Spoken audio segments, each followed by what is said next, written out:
todos, mi nombre es Germán David Arias Garzón. El día de hoy vamos a hablar sobre las características de las antenas.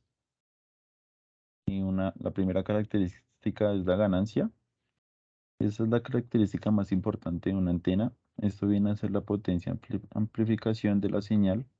La ganancia presenta la relación entre la intensidad de campo que produce una antena en un punto determinado y la intensidad de campo que produce una antena omnidireccional llamada isotrópica. Cuando mayor es la ganancia, mejor es la antena. En las antenas omnidireccionales, la potencia se reparte en todas direcciones y llega con menos intensidad que si la concentramos. Por eso las antenas direccionales, al no dispersar la señal, tienen ganancia. Otra característica es la directividad. La directividad de una antena se define como la relación entre la densidad de potencia radiada en una dirección a una distancia y una densidad de potencia que radiará a la misma distancia. Una antena isotrópica a igualdad de potencia total radiada. Tenemos dos tipos de directividad, que es con omnidireccionales, irradian uniformemente a todas partes por igual, crea una especie de círculo alrededor de la antena, se usan para señales de baja frecuencia como la onda corta o AM. Y las direccionales, la mayor potencia será disipada en la dirección hacia donde están colocadas o dirigidas las antenas y poco por la parte lateral o trasera. Se emplean en transmisiones de alta frecuencia como como las de FM. Otra característica que tenemos es las dimensiones. Las dimensiones físicas de las antenas están directamente relacionadas con la longitud de onda, que en este caso sería lambda, de la señal portadora que se desea transmitir, siendo esta relación entre un lambda, un medio de lambda y un cuarto de lambda. Tenemos la polarización, que la polarización electromagnética es una determinada dirección. Es la figura geométrica que traza del extremo del vector campo eléctrico a una cierta distancia de la antena.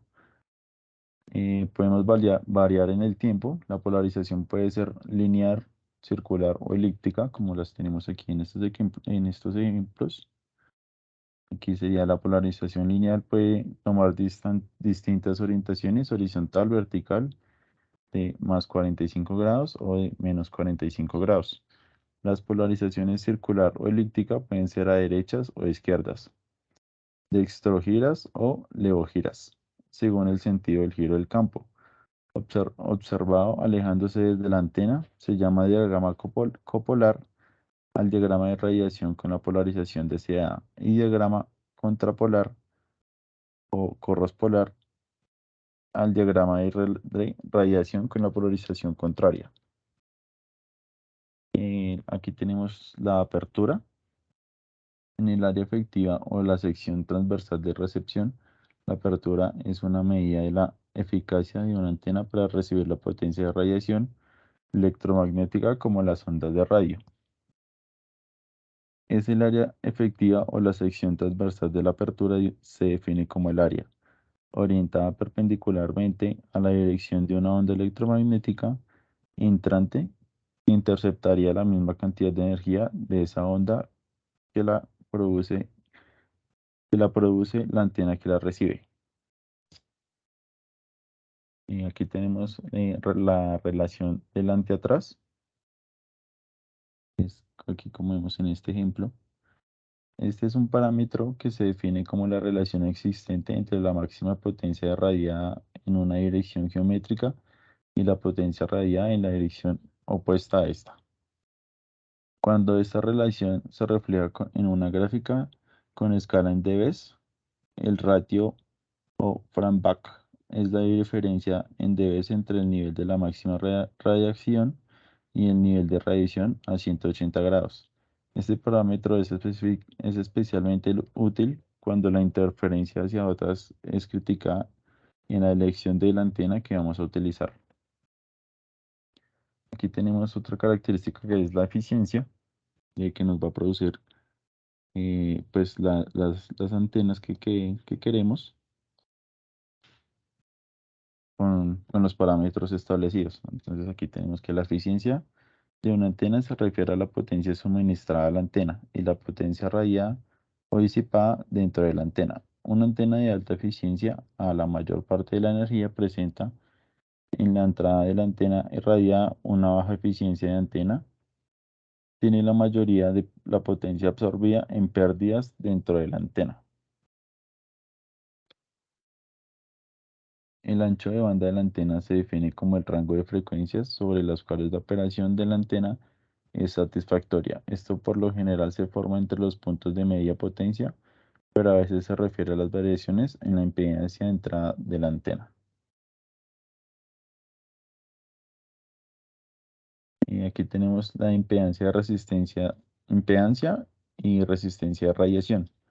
La impedancia, cada equipo electromagnético al conectarse a otro presenta una resistencia, un impedimento al paso de la corriente eléctrica. La suma de todos estos impedimentos se llama impedancia.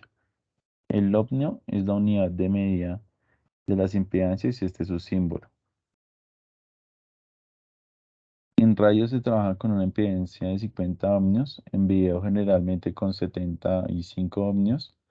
Al comprar un cable coaxial para antenas, tenemos que especificar que es para radio y que lo queremos con una impedancia de 50 ohmios. De lo contrario, podemos dañar el transmisor.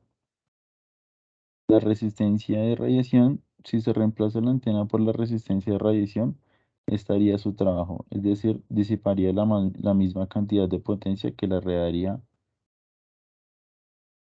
misma cantidad de potencia que la irradiaría la antena. La resistencia de la radiación es igual a la relación de la potencia radiada por la antena dividida por el cuadro de la corriente en su punto de alimentación. Tenemos los dos tipos de antenas que son las pasivas y las activas. Las antenas pasivas, una característica de cualquier antena pasiva es que capta y recibe una señal únicamente debido a su geometría o forma.